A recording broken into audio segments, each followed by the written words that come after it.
എല്ലാ പഴയ ജില്ലകളുടെ, രാജ്യങ്ങളുടെ, നഗരങ്ങളുടെ ഒക്കെ പേര് മാറ്റുക. ഇപ്പം നമുക്കറിയില്ല, അലഹബാദ് വലിയ ചരിത്ര പ്രാധാന്യമുള്ള സ്ഥലമല്ലേ അലഹബാദ്. കാരണം നെഹ്റു ആദ്യമായി മുനിസിപ്പൽ ചെയർമാനായത് അലഹബാദിൻ്റെ ചെയർമാനാണ്. നെഹ്റുവിൻ്റെ വലിയ വീട്, തറവാട് അലഹബാദിലാണ് ഉള്ളത്. അലഹബാദിലാണ് ഹൈക്കോടതി ഉള്ളത്. അലഹബാദ് കോടതി വിധി നമുക്കറിയാം. അലഹബാദ് സ്വാതന്ത്ര്യ സമരത്തിൻ്റെ തീക്ഷ്ണമായ ഭാവവും ഗന്ധവും ഉൾക്കൊണ്ടുകൊണ്ട് വലിയ അതിൻ്റെ ഉറവ പറ്റാത്ത സ്രോതസ്സായി നിലനിന്ന പ്രദേശം അലഹബാദ്.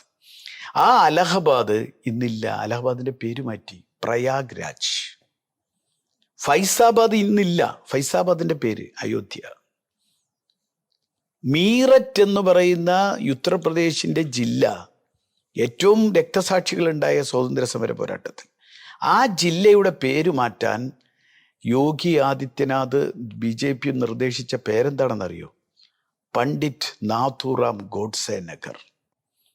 ഗാന്ധിയെ വധിച്ച കശ്മലൻ്റെ പേരിൽ, ഗാന്ധിയെ വധിച്ച കാപാലികൻ്റെ പേരിൽ ഒരു ജില്ല പിറക്കാൻ നിർദ്ദേശിക്കുന്ന ഒരു ഗവൺമെൻറ് രാജ്യത്ത് നിലനിൽക്കുക. നിങ്ങൾ ആലോചിക്കുക.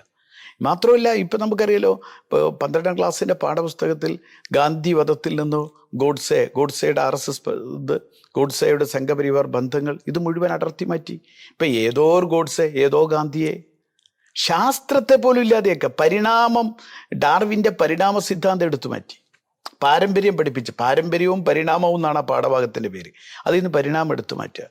നെഹ്റുവിനെ എടുത്തു മാറ്റുക. അബുൽ കലാം ആസാദൊക്കെ ആരാ നിങ്ങൾക്കറിയില്ലേ? ഈ രാജ്യത്തെ മതപരമായി വിഭജിക്കരുത് എന്ന് ഏറ്റവും കൂടുതൽ പറഞ്ഞ ആൾ അബുൽ കലാം ആസാദിനെ ചരിത്രത്തിൽ നിന്ന് അടർത്തി മാറ്റുക. അബുൽ കലാം ആസാദ് ജിന്നയോട് ചോദിച്ചൊരു ചോദ്യമുണ്ട്, ക്യാ തൽവാർ സേ പാനി കട്ട് സക്താ ഹേ? ഏ സഹോദര, നിന്റെ ഏത് കത്തി കൊണ്ട് മുറിച്ചിട്ടാ നിനക്ക് ഇന്ത്യയെ രണ്ടായി കീറി മുറിക്കാൻ പറ്റുക? ഏത് കത്തി കൊണ്ടാ നിനക്ക് വെള്ളത്തെ മുറിക്കാൻ കഴിയില്ലെങ്കിൽ, ഏത് കത്തി കൊണ്ടാ നിനക്ക് വെള്ളത്തെ കീറി മുറിക്കാൻ പറ്റുക? വെള്ളത്തെ കീറി മുറിക്കാൻ പറ്റില്ലെങ്കിൽ നിനക്ക് ഇന്ത്യയും കീറി മുറിക്കാൻ പറ്റൂല എന്ന് പറഞ്ഞ ആ അബുൽ കലാം ആസാദിനെ കേവലം ഒരു മതപരിവേഷം നൽകി മാറ്റുക.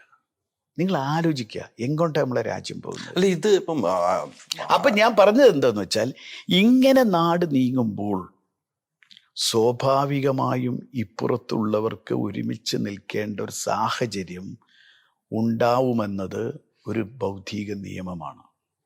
ഒരു ഫാസിസ്റ്റ് വൽക്കരണത്തിലേക്ക്, രാജ്യത്തെ മതാത്മകതയിലേക്ക് രാജ്യം മുന്നോട്ട് പോകുമ്പോൾ, രാജ്യം പൂർണ്ണമായും കോർപ്പറേറ്റ് വൽക്കരിക്കപ്പെടുമ്പോൾ, അവിടെ ഈ പറയുന്ന അനുഭവിക്കുന്ന, പീഡിപ്പിക്കപ്പെടുന്ന ഈ ദുരവസ്ഥയിൽ നിന്ന് രക്ഷപ്പെടാൻ എല്ലാം മറന്നുകൊണ്ട് ആളുകൾ ഒരുമിച്ച് നിൽക്കുന്ന ഒരവസ്ഥ രൂപപ്പെട്ടേ മതിയാവൂ. അതൊരു നിയമമാണ്.